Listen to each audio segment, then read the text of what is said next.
今回は45センチ水槽を立ち上げます。後編です。どうもカプラです。いつもご視聴ありがとうございます。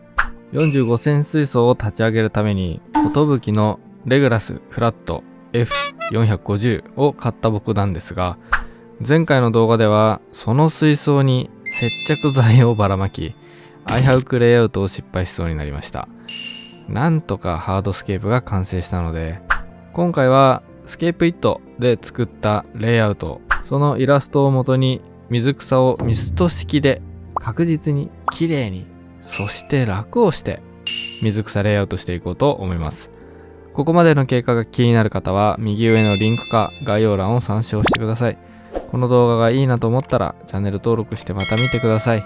動画制作の励みになります。グッドボタン、コメントよろしくお願いします。はい、今回は45センチ水槽立ち上げということで、このハードスケープしたレグラスフラット F450 に水草を生やしていこうと思います。レイアウトはこれです。このレイアウトを作るのに一番のポイントはここです。モスの活着。普通のウィローモスかウィーピングモスかで迷ってました。普通のウィローモスは1に腐るほどあるので余裕でレイアウトに使えるんですけど、トリミング頻度が高いのが難点です。それにトリミングすると必ずと言っていいほど切れ端がどっかに飛んでっちゃって、そのまた派遣先でね、必ずと言っていいほどモスが増殖します。なので気づいたら水草やソイルを巻き込んで水槽がモスだらけになってるなんてこともあります。取り除くときにソイルも巻き上げたりして水が汚れるし、本当にね、いい思い出ないです。はい、考えただけでもだるいですそんな感じの、普通のモスなんですが、一方ね、ウィーピングモスは木の枝に引っ掛けて垂れ下がるような感じのイメージなので、ちょっと今回のイラストというか、レイアウト設計とは違うんですよね。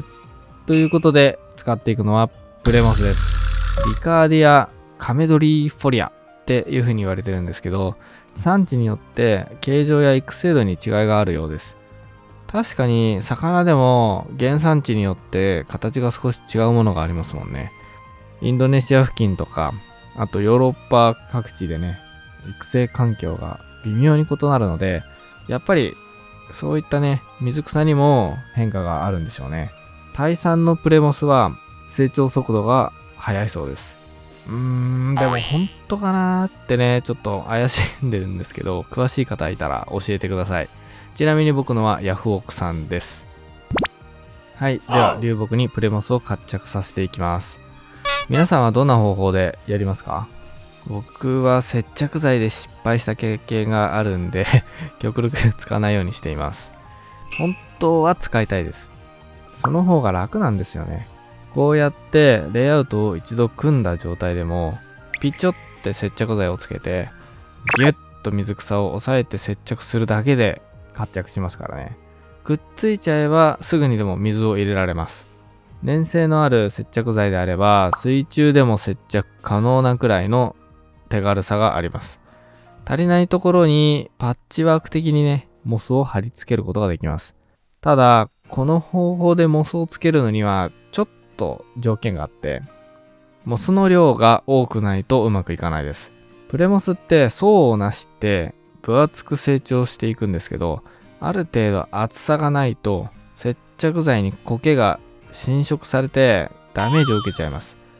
なので手持ちのこのモスの量が少ないからってね、薄く広げてくっつけようとするとモス自体が接着剤に巻き込まれて成長しづらくなります。結果ね、枯れてしまったりうまく育たなかったりします。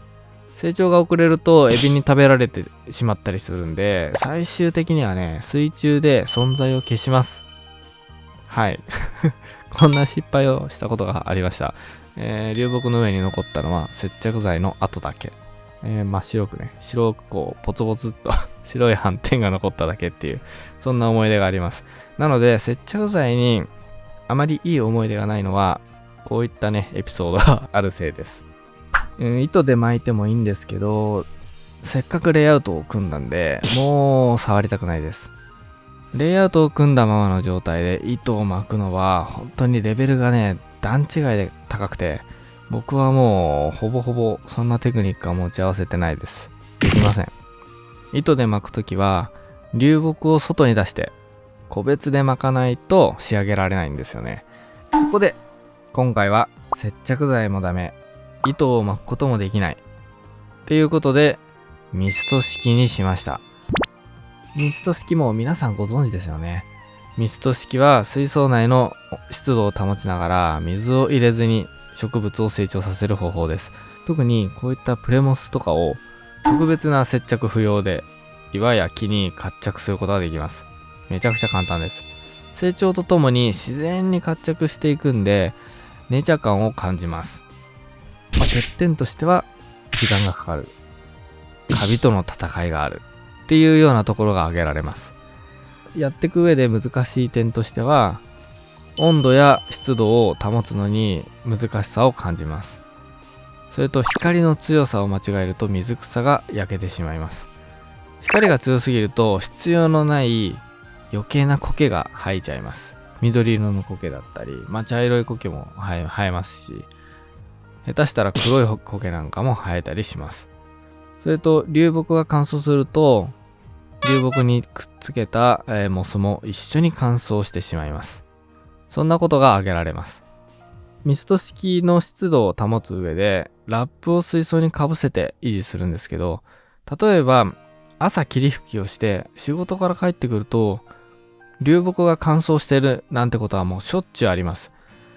流木が完全に水分を吸って乾燥しづらくなるまではほんとこういったことの繰り返しです。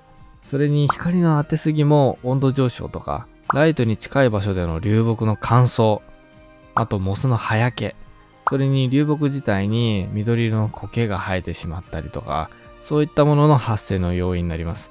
特に苔は厄介です。そのままね、注水して立ち上げるとその苔は水中で残り続けます。なので最初の苔退治に悩むこともあるでしょうね。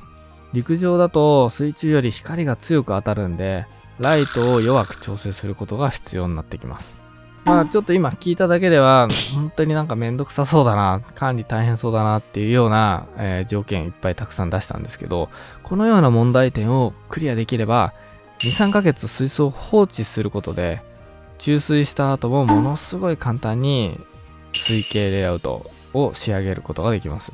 要点としては光は弱く、そして常に湿気で充満させて全ての草に十分な水分を供給する、この2点が大事なのかなと思います。そこで今回はミスト式を成功させるべく2つの武器を用意しました。1つ目、ミスト発生器です。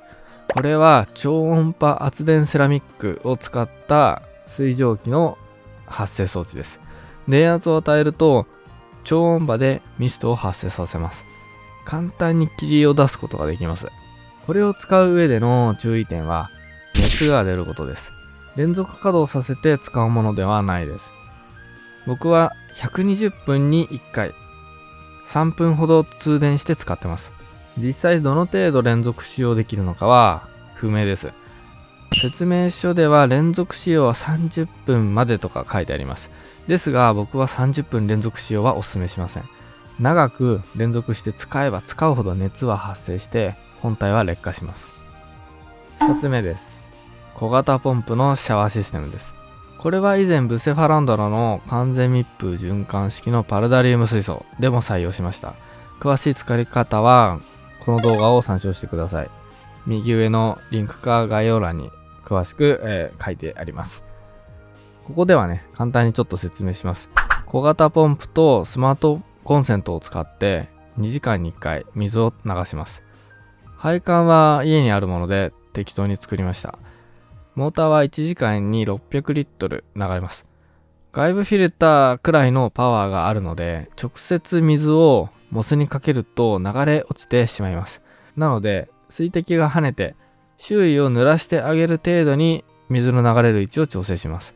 決してモスに直接ビシャビシャ当ててしまっては、モスが剥がれてしまいます。僕は水槽にラップをかぶせて、それを天井として、その天井に向けて水を放水しました。こうすることで天井で水流を弱らせて、ビシャビシャっと飛び散らせて、雨のようになります。この2つのシステムを2時間に1回3分間だけ動かして、2ヶ月間維持しました。はい、2ヶ月後です。見てください。プレモスはしっかり活着してますね。成長の兆しが見えてます。全く枯れることもなく、とても綺麗に育ちました。モーターとミスト発生器を使ったこの方法で、プレモスの活着は大成功しました。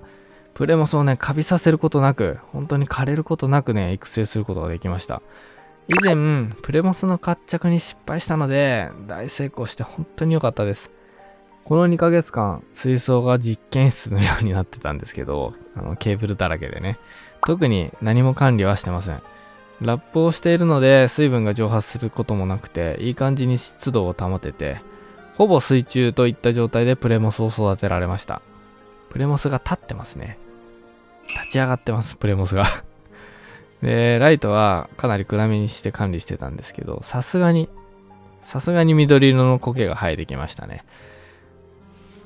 ミスト式も長ければ長くやってるほど、やっぱり苔が生えてくるリスクが結構増えてきます。だいたい僕の感覚では3週間、4週間ぐらい経った時ぐらいから少しずつね、カビの量が増えたりとか、あと苔の量が増えたりしてきます。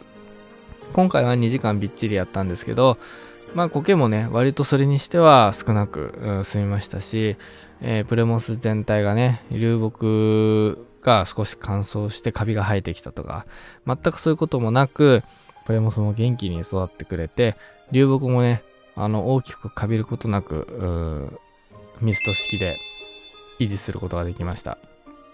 少し流木に苔が生えちゃったんですけど、この辺りはね、水を入れた後にヤマトヌマエビさんに頑張ってもらうことにしましょう。はい、いかがだったでしょうか。今回は45センチの水槽の立ち上げの後編ということで、水草の植栽もといプレモスの活着をしていきました。ミスト発生器、初めて使ったんですけど、なかなかいいですね。この方法でのモス活着、ハマりそうです。まとめると、流木にモスをつけるなら、乾燥を防ぐ方法が大事。今回は乾燥を防ぐ方法を2つ試しました。1つは循環ポンプでのシャワー。もう1つはミスト発生器でした。ミスト発生器は間違った使い方をするとトラブルを起こします。僕は3分間の動作を2時間に1回、2ヶ月使い続けましたけど、故障や水温上昇はなく使用できました。ミスト発生器の導入を考えている方はぜひ参考にしてください。次回はいよいよ水系を完成させていきます。残りの水草を植えて注水して維持管理していきます。続きが気になる方、チャンネル登録してください。してください。ぜひまた見てください。それで、動画制作の本当に励みになります。また見てくれると嬉しいです。なんで2時間のうちたったの3分しか動かさないのかよ。もっとミスト発生器のレビューしてほしいよと思った方、グッドボタン、コメントお願いします。お願いいたします。Twitter、Instagram、Facebook もやってます。こちらも友達登録よろしくお願いします。それではまた別の動画で会いましょう。またねー。バイバイ。